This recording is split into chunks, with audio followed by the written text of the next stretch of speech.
Hi Gemini, let's do your general weekly reading for 3rd of October, and I will do a card from Spirit with the spirit animal at the end, but jump into it as normal with the 5-card read. We have the Ace of Wands, love to see that. 5 of Pentacles, don't love to see that. 4 of Swords, 10 of Wands, and the Page of Pentacles.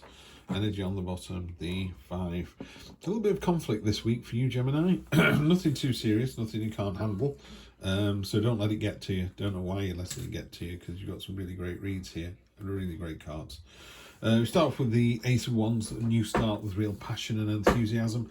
And I love this card because you can get so far with real enthusiasm. You know, someone goes, shall we go to the beach? You go, oh, can do, I suppose. Or someone goes to the beach, you go, yeah, it'd be great, what a great idea. You know, or you're selling it to them with, this would be a fantastic idea at the beach, let's do this. Rather than it all being sour and low key. So keep bringing that energy. The reason I'm saying that is you've got this 5 of Pentacles here, which is card of lack and misery. In a more traditional read, it's lepers with bells around the necks going, you know, it's drawing attention to your negatives. It's like, oh, look at me, I came in late today. And people going, we never even noticed. But, you know, you decided to make a big fuss about it. So don't draw attention to the negatives this week. Got plenty of other people who can do that. Unexpected is the 4 of Swords. One, there's a little bit of good news coming through this week. It's also a time of respite and solace.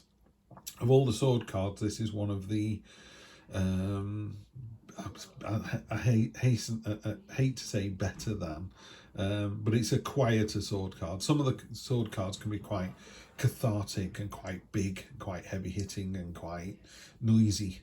The noisy cards. This is a lovely quiet card. It's like, you know, just chill, just relax. It's a 4, so it's foundational, it's stability. And it's also the universe bestowing a little blessing on you as well. So maybe, you know, if it was Monday, Tuesday, Wednesday, you go, Monday was great, Tuesday didn't feel so good, Wednesday, yeah, fantastic. You know, won a fiver on the lottery or something, it doesn't matter. Short-term future is the burden, it's the 10 of Wands. In this deck, it's a Goliath beetle carrying all these twigs. There's even a freeloader on there, but the Goliath beetle can carry 100 times its own body weight, so it's not a big deal. And it's also a 10, so you're almost there. That's your short-term future. Long-term future is just tremendous. Page of Pentacles. She is... she's authentic, she's honest, she knows what she wants and she's going to get it, and she's pulling herself up one-handed to get it. It's about focus, attention, determination. I love this card in the deck. Anywhere in a reading, it's really powerful. It's really powerful energy for you, Gemini. Love to see that. So we'll clarify. I'm just doing quick reads today because I've got other stuff to be getting on with, but, you know, it is what it is. The Heartbreak card, so even though you've got this new idea, the new idea with passion and enthusiasm could be because of this Heartbreak card. Heartbreak card, the 3 of Swords, is about a time of healing. You know, if you've broken somebody's heart, maybe you need to let them know that it was never going to work out. You're not soulmates. They've moved on, you've moved on. They might be in a bad place. Maybe you just need to go, do you know what? You're not a bad person. We just weren't supposed to be together.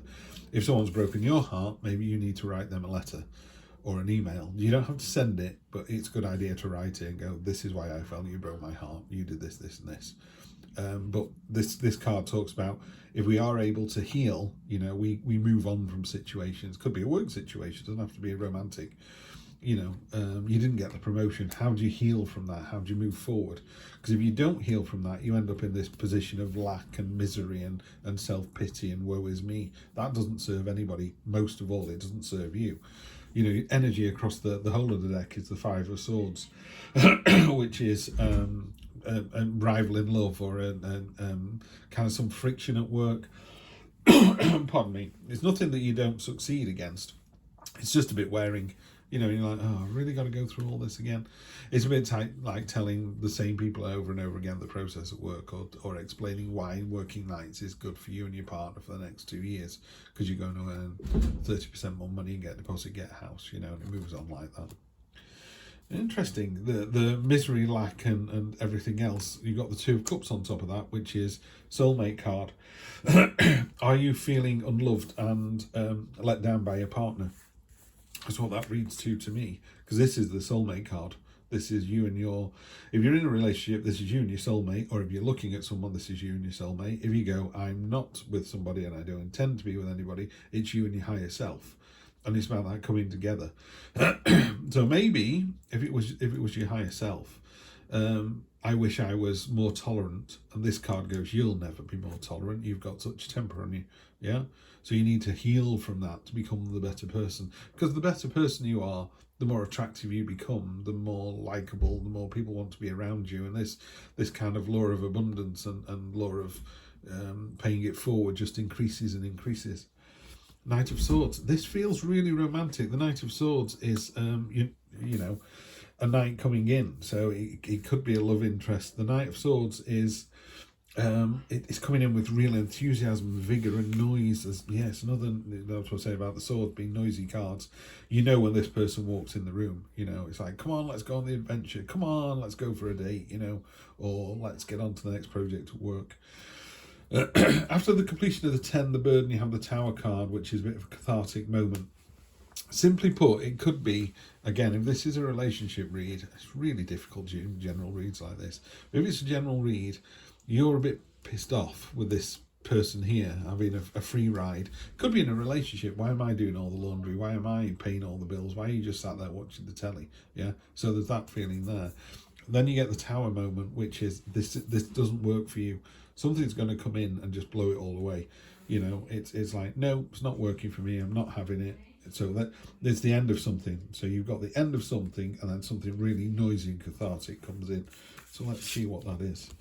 Oh, the Woods. Okay, this is an unusual card. This isn't a normal tarot card. There's two particular cards in this deck that the artist put in. One is Snowdrop, which is resilience, and one is the Woods, and it's about safety and security and familiarity and really simply put, the universe has got you back. Yeah, the universe is not going to send you down a dark alley where there could be trouble. You know, it's going to send you down the bright, sunny path towards riches and abundance and fortune and happiness. Sometimes as humans with the devil on our shoulder, we go, no one's telling me what to do. I'm not going down the bright road. I'm going down the dark alley for an adventure and an experience. And we all know how that ends. So, you know, the Woods it's basically, the author was saying, you know, as a child, she used to love the woods. She used to love the way the trees hugged her and came round and, you know, that real sense of looking after someone. You know, and you've got the sort of king of the forest in here as well, looking out for someone, taking care of you, and the pond. It's all very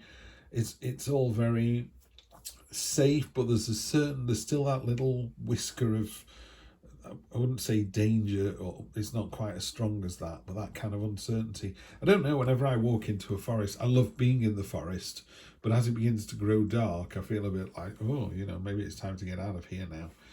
But basically, really simply put, the universe has got you back. So find out what this, you definitely need to heal from something. If you heal from something, it will make it all better. And there's a big thing coming in towards the end of the week as well. Dear Spirit, bring a gentle touch. Really simply, you just got to, how can I put this? You know when someone cuts you up in a car and you beep your horn, they beep their horns, everyone does, you know, hand gestures at each other and winds the window down and swears and everything else. Alternatively, someone could cut you up and you just go, do you know what, maybe they're trying to get to their child in hospital and they just got to get in front of me and get gone. And also, they're better in front of you than behind you, let them go. You know, so it's about that. It's about being the gentle soul. Don't add to, there you go, don't add to another person's intensity this week. Yeah, so if they're going off on one, you're just going to be mellow and bring them back down again. Okay? Gemini, have a great week as always, and I will see you next week for more of the same. Take care.